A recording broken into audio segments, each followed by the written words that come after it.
प्रागजी भक्तमेव मनगं ब्रह्मस्वरूपमुदा वन्दे यज्ञपुरुषदासचरणं श्रीयोगिराजं तथा वन्दे श्रीप्रमुखं महन्तगुणिनं मोक्षाय भक्त्या सदा।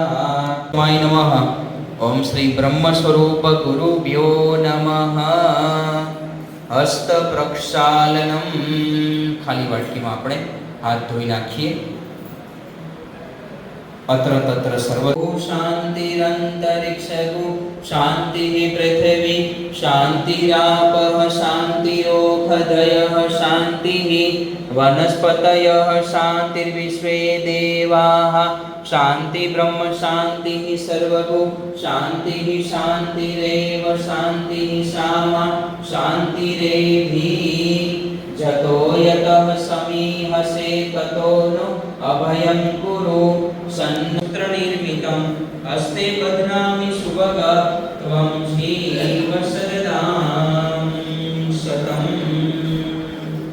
अथ प्रधान संकल्पः जमणात्मा जड़ भरेला पुरुषोत्तम अक्षर पुरुषोत्तम जय अक्षर पुरुषोत्तम जय दर्शन सर्वोत्तम जय स्वामी नारायण मुक्त अनंत सुपूजित सुंदर साकारं जय सुंदर साकारं सर्वोपरि करुणाकर सर्वोपरि करुणाकर मानव तनुधारं जय स्वामी नारायण पुरुषोत्तम परब्रह्म श्री हरि सहजानन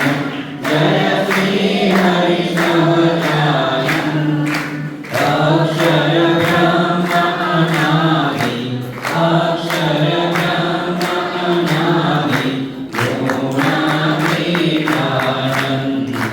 जय स्वामी नारायण प्रकट सदा सर्वगुणता परम मुक्तिदाता जय परम मुक्तिदाता धर्म एकांतिक स्थापक धर्म एकांतिक स्थापक भक्ति परित्राता जय स्वामी नारायण दासभाव दिव्यकासः ब्रह्मरूपे प्रीति ओ ब्रह्मरूपे प्रीति सुरज भाव अलौकिक सुरज भाव अलौकिक स्थापित सुपरीति जय स्वामी नारायण यज्ञ पुरुष प्रवर्तित यज्ञ पुरुष प्रवर्तित सिद्धान्तम शुद्धदं जय स्वामी नारायण जय स्वामी नारायण जय अक्षर पुरुषोत्तम अक्षर पुरुषोत्तम जय अक्षर पुरुषोत्तम जय सर्वोत्तम जय स्वामी नारायण जय अक्षर पुरुषोत्तम जय स्वामी नारायण। श्री स्वामीनारायण भगवान की जय। अक्षर पुरुषोत्तम महाराज की जय। गुणातीतानंद स्वामी महाराज की जय। देवो અને દાનવો એને સમુદ્ર મંથન કર્યું ત્યારે અનેક પ્રકારના કષ્ટો અને વિઘ્નોનો સામનો એમને કરવો પડ્યો। જેમ કે એ સમુદ્ર મંથન કરતા વિષ નીકળ્યું. જે કોણ પી ગયું? ભોલેનાથ. અને ગળાની અંદર સંગ્રહી રાખ્યું હતું. એટલે એમનું ગળું લીલું થઈ ગયું. ત્યારથી નામ શું પડ્યું? નીલકંઠ. બીજા પણ અનેક પ્રકારના વિઘ્નો આવ્યા. પણ આ વિઘ્નોના અંતે શું પ્રાપ્ત થયું? અમૃતનો કુંભ પ્રાપ્ત થયો. અને ભગવાન સ્વયં મોહિની સ્વરૂપ ધારણ કરીને અમૃત એ પીરસવા માટે નીકળ્યા હતા. એવી જ રીતે 2020 અને 2021 નું જે આ વર્ષ એ કેવું હતું? કોરોના કાળનું વર્ષ હતું. એ સમુદ્ર મંથન કરતી ઘડીએ દેવો દાનવોને જે વિઘ્ન આવ્યું ને એ પ્રકારનું વર્ષ હતું. કારણ કે કોઈને ખબર નથી કે દુનિયા ક્યારે શરૂ થશે અને થશે કે નહીં એ મોટો પ્રશ્ન હતો. એ વખતે પ્રગટ બ્રહ્મ સ્વરૂપ મહંત સ્વામી મહારાજે શાસ્ત્ર રૂપી અમૃતની આપણને ભેટ આપી. અને શાસ્ત્ર કયો? સત્સંગ દીક્ષા. નવસારીની અંદર મૂર્તિ પ્રતિષ્ઠાનો સમય હતો અને સ્વામી બાપાએ વસંત પંચમી થી 30 જાન્યુઆરી 2021 થી આ ગ્રંથનું લેખન કાર્ય શરૂ કર્યું અને 2 એપ્રિલના દિવસે આ ગ્રંથનું લેખન કાર્ય પૂર્ણ થયું. એટલે કે 63 દિવસની અંદર લખાયેલો આ ગ્રંથ છે. શરૂઆતની અંદર મહંત સ્વામી મહારાજની એવી ઈચ્છા હતી કે કોઈ વિદ્વાન સંત દ્વારા, કોઈ વરિષ્ઠ સંત દ્વારા આ ગ્રંથનું લેખન કાર્ય થાય. પરંતુ એ વખતે સ્વામીને વાત કરી કે બાપા, આપના અંતરની અંદર જે વિચારો છે જો આપ લોકોને તો વધારે રીતે સ્પષ્ટ થાય. અને મહંત સ્વામી મહારાજે એ લેખન કાર્ય સ્વયં કર્યું. અને સ્વામી રોજના 1.5 થી પોણા 2 કલાક પોતાની દિનચર્યાના 1.5 થી પોણા 2 કલાકનો સમય આ ગ્રંથના લેખન કાર્ય પાછળ પોતે સમર્પિત કરતા. સ્વામીએ એવું કહ્યું કે બાપા, કોઈ પણ લેખક હોય ને એ જ્યારે કોઈ ગ્રંથ લખે ત્યારે એની શરૂઆતમાં એટલે કે પ્રસ્તાવનાની અંદર પોતાનું નામ લખે અને અંત ભાગની અંદર પોતાનું નામ લખે. પણ આપણે તો નામ લખ્યું જ નથી. એ વખતે મહંત સ્વામી મહારાજે શું કહ્યું કે આપણે નામ લખવાની જરૂર નથી. આ તો પ્રમુખ સ્વામી મહારાજના શતાબ્દી ઉત્સવે શાસ્ત્ર રૂપી અંજલિ એમના ચરણોમાં આપણે સમર્પિત કરીએ છીએ. અને 314મો શ્લોક જેની અંદર પોતાના નામનો ઉલ્લેખ કર્યા વગર પણ સ્વામી ક્રિયાપદનો ઉપયોગ કરીને નામ લખી શકે. એમાં શું કહ્યું? અંજલિની શાસ્ત્ર રૂપોયમ સાનંદમ ભક્તિ ભાવતઃ અર્કતે પ્રમુખ સ્વામી જન્મ શતાબ્દી પર્વે. કે પ્રમુખ સ્વામી મહારાજની જન્મ શતાબ્દી પર્વે આ શાસ્ત્ર રૂપી અંજલિ સમર્પિત કરીએ છીએ. એવું ના લખ્યું કે હું સમર્પિત કરું છું. ગુજરાતીમાં 2 ક્રિયાપદ છે, કર્તરી અને કર્મણી ક્રિયાપદ. જ્યારે હું શબ્દનો પ્રયોગ કરો ને ત્યારે કર્મણી ક્રિયાપદ, ઇંગ્લિશમાં તમે જુઓ તો એક્ટિવ વોઇસ ને પેસિવ વોઇસ. બાપાએ પેસિવ વોઇસનો ઉપયોગ કર્યો. કર્તરી ક્રિયાપદ કે અમે સમર્પિત કરીએ છીએ. એમાં પણ એવું ના લખ્યું કે હું સમર્પિત કરું છું. તો અત્યંત નિરઅહંકારી, અત્યંત નિર્વાણી સંત દ્વારા આ લખાયેલો ગ્રંથ છે. માટે આ ગ્રંથની ખૂબ જ દિવ્યતા છે. આ ગ્રંથની અંદર 315 જેટલા શ્લોકોનું બાપાએ વર્ણન કર્યું છે. આ વર્ષની મુખ્ય તહેવારો અને રવિવારની રજાઓ બાદ કરો તો પણ દરેક શ્લોક ઉપર એક દિવસની પારાયણ કરીએ ને તો મિનિમમ 1 વર્ષ જોઈએ આ ગ્રંથનું પારાયણ કરવાનું. 60 જેટલા અલગ અલગ વિષયો છે.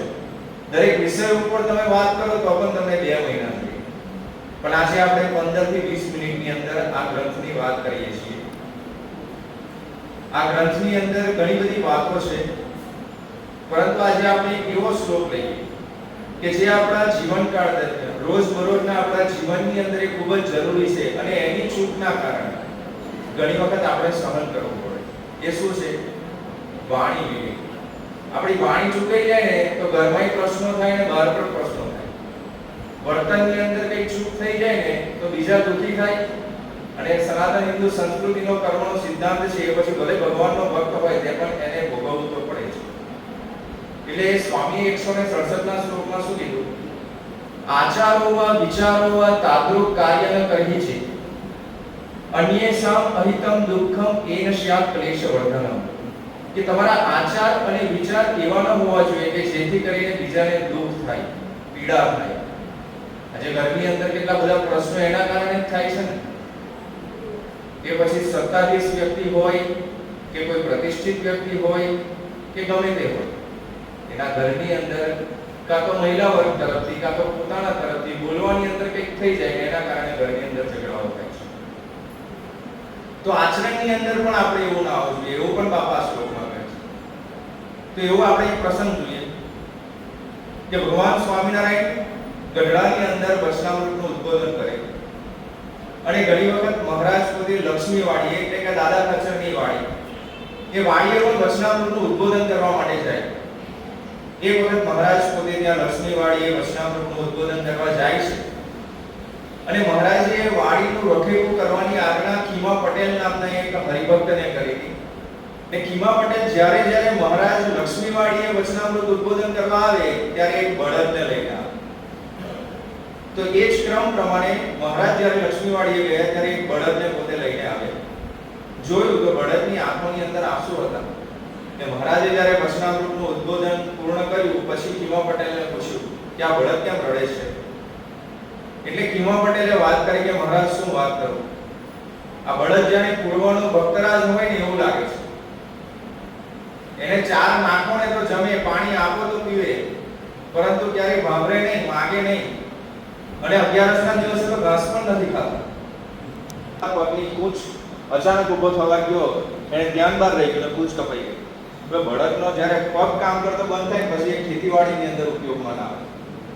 એટલે મહારાજને વાત કરી એટલે કે મહારાજ અમે એને હવે ખેતીવાડીમાં ઉપયોગમાં નથી લેતા, તો બીજા બળદને જ્યારે હળ ઉપર છોડીએ ને ત્યારે ત્યાં આવીને માથું ભરાવે કે મને સેવા આપો, પણ હવે એનો પગ કામ નથી કરતો એટલે મહારાજ અમે એને હવે આરામ આપ્યો છે એટલે રડે છે.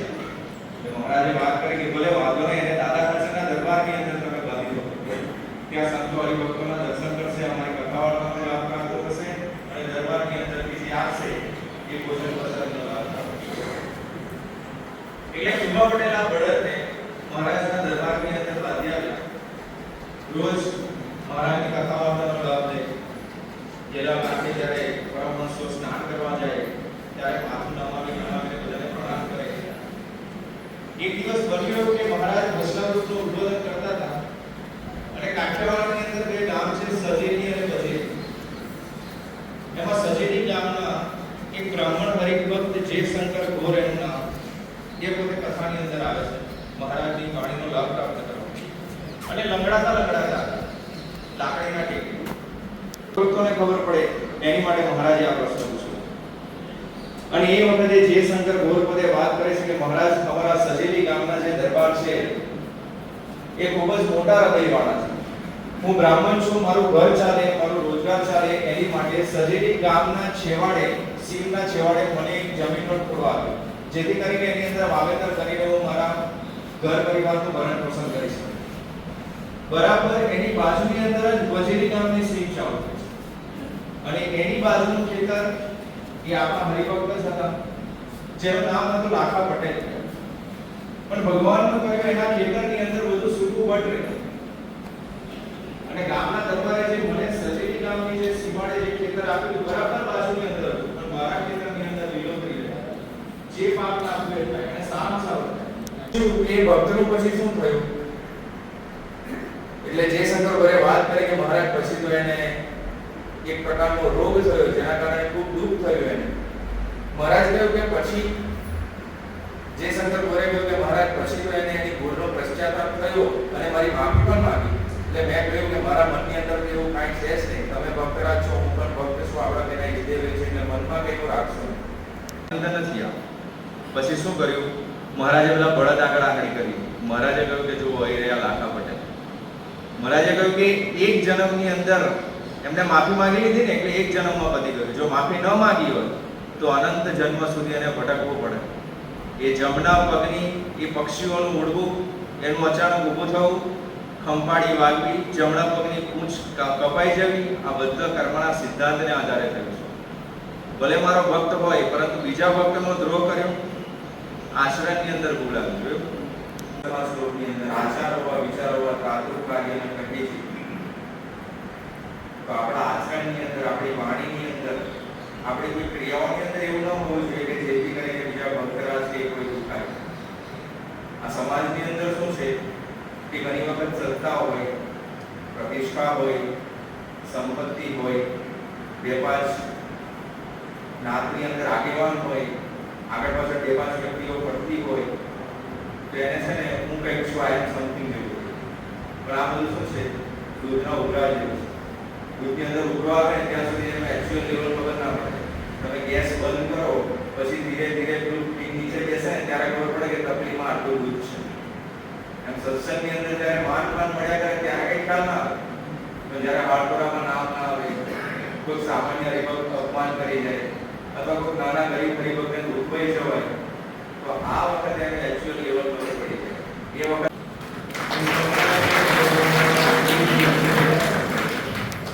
ચાર પ્રકારના માણસો હોય છે. પહેલી પ્રકારના માણસો એવા હોય કે હંમેશની માટે બધાનું લઈ લેતા હોય છે, જેને આપણે દુર્યોધન વૃત્તિ કહેવાય. મહાભારતના યુદ્ધની શરૂઆતમાં જ કૃષ્ણ ભગવાન જ્યારે દુર્યોધનની પાસે વિષ્ટિકાર તરીકે ગયા અને દુર્યોધનને વાત કરી કે પાંડવોને આ હસ્તિનાપુર રાજ્યમાં કંઈ વધારે જગ્યા જોઈતી નથી, પરંતુ એમને ખાલી 5 જેટલા ઓરડા જોઈએ છે, એટલી જગ્યા તમે કરી આપો. ત્યારે દુર્યોધને કૃષ્ણ ભગવાનની વિનંતી ન સ્વીકારી અને કૃષ્ણ ભગવાને પછી યુદ્ધનો નિર્ણય લીધો અને મહાભારતનું યુદ્ધ થયું. 48 લાખ લોકોનો કચરગાળ નીકળી ગયો. આ દુર્યોધન વૃત્તિ હંમેશની માટે બધાનું લે કરવાનું. આ એક પ્રકારના માણસો હોય છે. બીજા પ્રકારના માણસો એવા હોય છે કે પોતે પહેલા લઈ લે પછી પોતે આપે. ધારો કે સરકારી નોકરીમાં 1 મહિના માટે આપણે ઘણું બધું કામ કરાવે, પ્રાઇવેટ કંપનીમાં પણ આપણને કામ કરાવે અને પછી આપણને પગાર આપે. આ બીજા પ્રકારના માણસો હોય છે. ત્રીજા પ્રકારના માણસો એવા પ્રકારના હોય કે પહેલા પછી પોતે આપી દે પછી લઈ લે. આપણે કોઈ પણ દુકાનમાં ખરીદી કરવા માટે ગયા હોઈએ એટલે આપણે બધી વસ્તુને, સામાનને, ચીજ વસ્તુ બધી આપી દે અને પછી દરવાજે જ્યારે વસ્તુ લઈને બહાર નીકળીએ ત્યારે આપણને બધાને લાંબુ મોટું બિલ આપે કે તમારે આટલા પૈસા ભરવાના થયા છે. આ ત્રીજા પ્રકારના માણસો કે પહેલા પોતે આપે ને પછી લઈ લે. અને છેલ્લી પ્રકારના માણસો એવા હોય કે જે હંમેશની માટે બધું આપે, જેને આપણે સંતની વૃત્તિ કહેવાય, જેને આપણે બ્રહ્મ સ્વરૂપ સંત કહીએ. યોગીજી મહારાજે કીર્તનની અંદર આપણને દેખાય છે કે એમની ભાવના દેતો દેતો ને દેતો, જોગીડો દેતો દેતો ને દેતો, હારે એનો કાઈ ન બદલો લેતો, દયાળુ દેતો દેતો ને દેતો. તો યોગીજી મહારાજના જીવનની અંદર આપણે દેખાય કે હંમેશની માટે બધું આપવાનું. દૂધ દેતો, દીકરા દેતો, હારે એનો કાઈ ન બદલો લેતો. પ્રમુખ સાંઈ મહારાજ અને મહંત સાંઈ મહારાજ, શ્રીજી મહારાજથી માંડીને આખી ગુણાતીત પરંપરાની વાત કરીએ, બધાના જીવનમાં આપણે એવું દેખાય કે એમને આ દુનિયાની અંદર આપણી પાસેથી એવી કોઈ અપેક્ષા નહોતી. મહંત સાંઈ મહારાજને આપણી પાસેથી એવી કાંઈ અપેક્ષા નથી.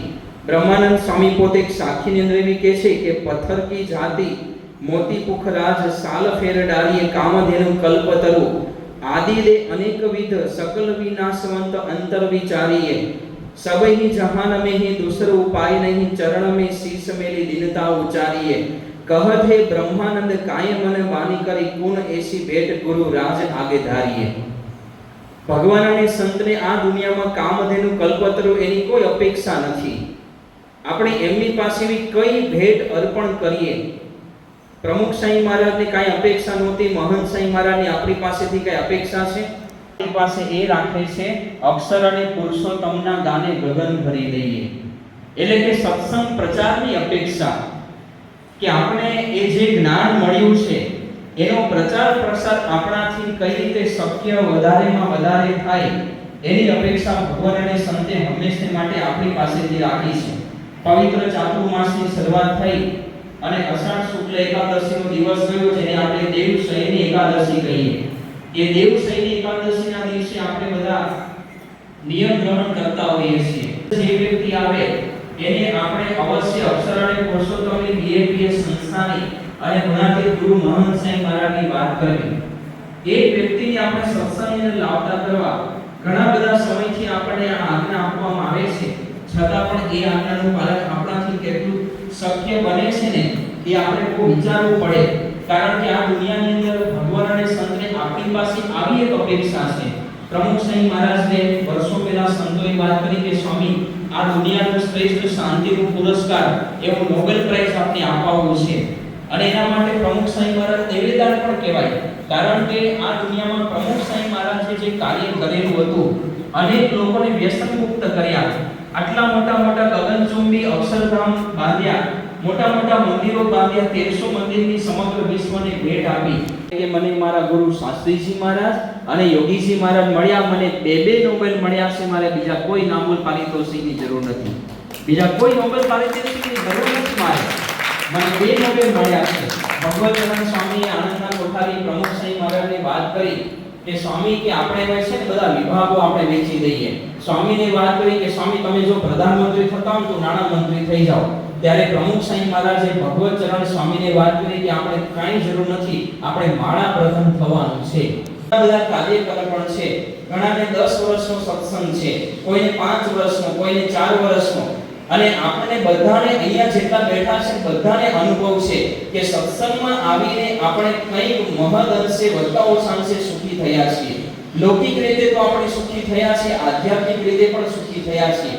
આમાંથી ઘણા બધા એવા હરિભક્તો, એવા કાર્યકરો છે કે જેમણે પહેલાના સમયની અંદર ઘણા બધા કુકર્મ કરેલા હોય, ઘણા બધા વ્યસન કરેલા હોય, ઘણી બધી લૂંટફાટ ને બધું કરેલ, ચોરીને બધું કરેલું હોય, પણ અત્યારે અહીંયા સભાની અંદર ડાયરેક્ટ અપરાધી બેઠા છે.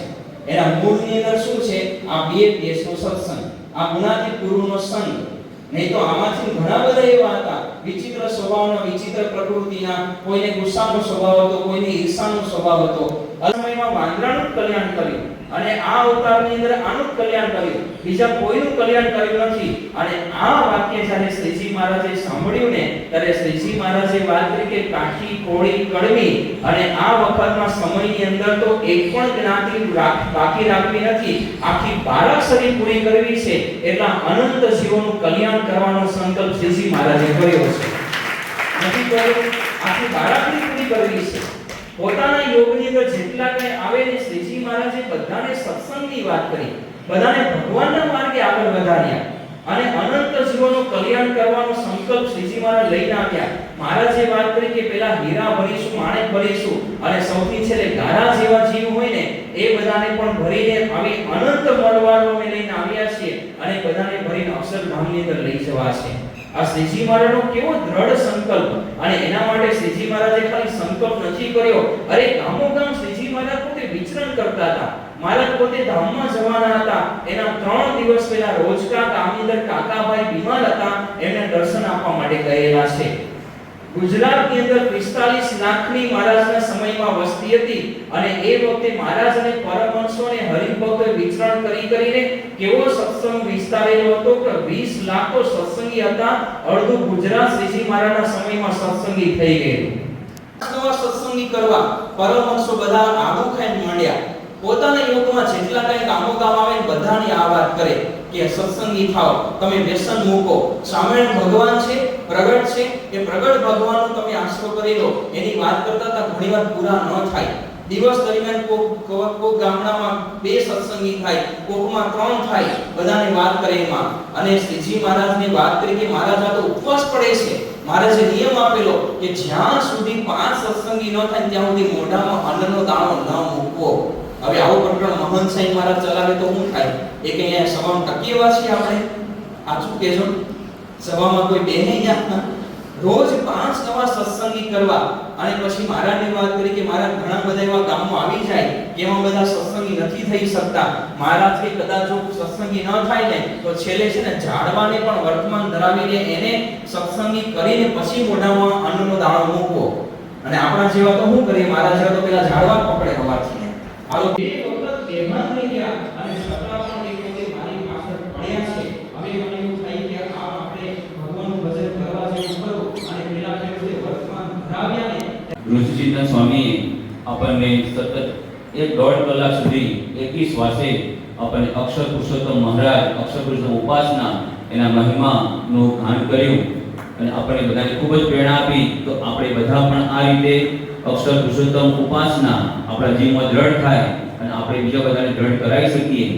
સ્વામીનો આપણે ખૂબ આભાર માનીએ. સ્વામી સતત વિચરણ તથા પ્રયત્નના પુરુષાર્થ નિર્જળ ઉપવાસની અંદર પણ સ્વામી ખૂબ જ મહેનત કરી રહ્યા છે. સત્સંગના રંગે બધા હરિભક્તો રંગાય, સાથે સાથે સુખિયા થાય, એના પર સ્વામી ખૂબ પ્રાર્થના કરતા હોય છે. ભગતલાલ ગીરદાસ પરિવાર એમનો ખૂબ ઉત્સાહ રહેલો છે. આપણા અમદાવાદની અંદર સાઈબાગ મંદિરે પોતે 5 વર્ષ ડ્રાઈવર તરીકે સંતોની ગાડી તેમજ કોઠારીની ગાડી ચલાવતા સાઈબાગ મંદિરે, અને પછી એમને અમેરિકા જવાનું થયું.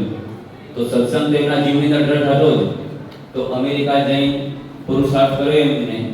તો આજે લગભગ 75 વર્ષની ઉંમર છે એમની. તો આ ઉંમરે પણ ત્યાં જોબ કરી સારા પૈસા કમાય છે, પણ સંપૂર્ણ દાન છે એમનું એ સત્સંગ માટે વાપરતા હોય છે. તો એમના ખરેખર ખૂબ આભારી છીએ. એમને બીજે જાહેરાત કરી કે રીતેશભાઈ, આપણા ગામની અંદર બાળ મંડળ, બાલિકા મંડળ ચાલે છે. તો બાળ મંડળના જે બાળકો આવે છે, નિયમિત બાળકો આવે, એમની હાજરી પૂરવાની, બાળકો તિલક ચાલા સહિત પૂજા પાઠ કરતા હોય, બાળ બાલિકા બંને. તો 1 વર્ષના અંતે આપણે એમનો જે બાળકો આવતા હોય એના નામનો ડ્રો કરીશું, અને ડ્રો કર્યા પછી જે બાળકનું નામ આવે એના આપણે સારામાં સારી સાયકલ આપણે આપીશું. તો ખૂબ જ એમને આનંદ ઉત્સાહ રહેલો છે. તો ઘણા ગામની અંદર સત્સંગ થાય, અને ખાસ તો બાળકો બહુ પ્રિય છે એમને. બાળકો બહુ પ્રિય છે એમના. બાળકો એમને બાળ સભાના ફોટા મોકલીએ તો ખૂબ આનંદ થાય એમને કે સરસ સારું કાર્ય ચાલી રહ્યું છે. અને એકદમ નિસ્વાર્થ સેવા એમની, કોઈ સ્વાર્થ નહીં, એકદમ નિર્માણીપણું જીવન અંદર એમનું. તેવો એમનો સત્સંગ છે, ત્યાં પણ સત્સંગ એવો એમનો સત્સંગ છે.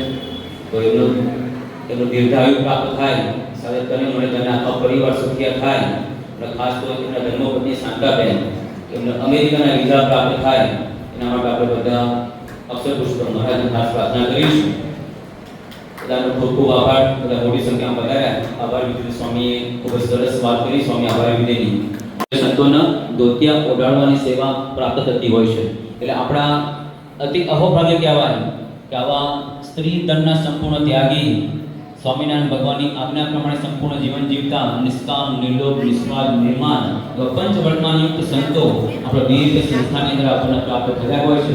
અને આપણા વિસ્તારની અંદર સતત વિચરણ દ્વારા, સતત વિચરણ, એક પણ દિવસ એવો ના હોય કે સ્વામીની કથા વાર્તા કોઈ પણ ગામમાં ના ગોઠવાઈ હોય.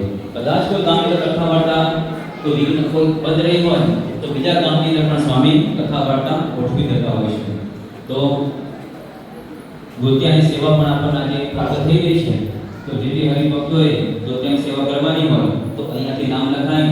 આ નાનગેટ કાઉન્ટર છે, ત્યાં કાઉન્ટર ઉપર આવતી બનાવી. શૈલેષભાઈ કેશવલાલ પટેલ કૈયલ વિનંતી કરીએ કે સંતો જોડે હાર માળાનો લાભ લે.